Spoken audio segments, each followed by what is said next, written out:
Welcome back to Shane's Main Shop. Today, I'm going to show you how to remove the drum off of a 1966 WM300 Power Wagon. And of course, you got to get the wheel off first. That's pretty straightforward. There's plenty of videos out there. I have that already off and sitting off to the side over here.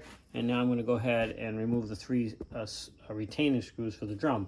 Not all vehicles have these screws, and some have more than others. This truck actually has three of them. You can see I already have one removed there.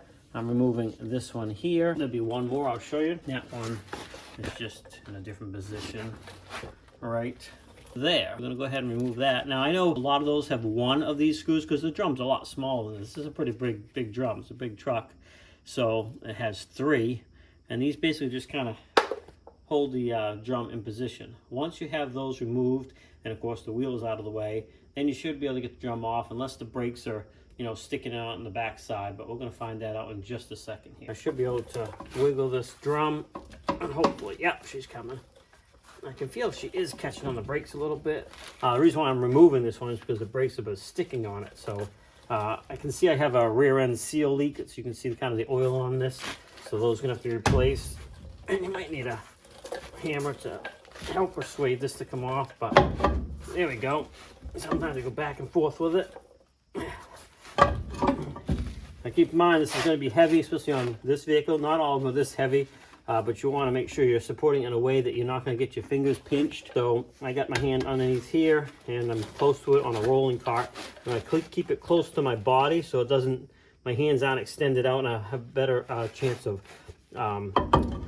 carrying it off without dropping it. I actually have it resting on my leg here. I'm just going to set it down right over here. So that's how you remove the drum. I have some work to do inside here. Maybe I'll show that in a future video, but I got to remove these seals, remove this, and then there's an inner seal in behind here that's leaking. But once you have the wheel off and those set screws out, you should be able to remove the drum and just set it aside.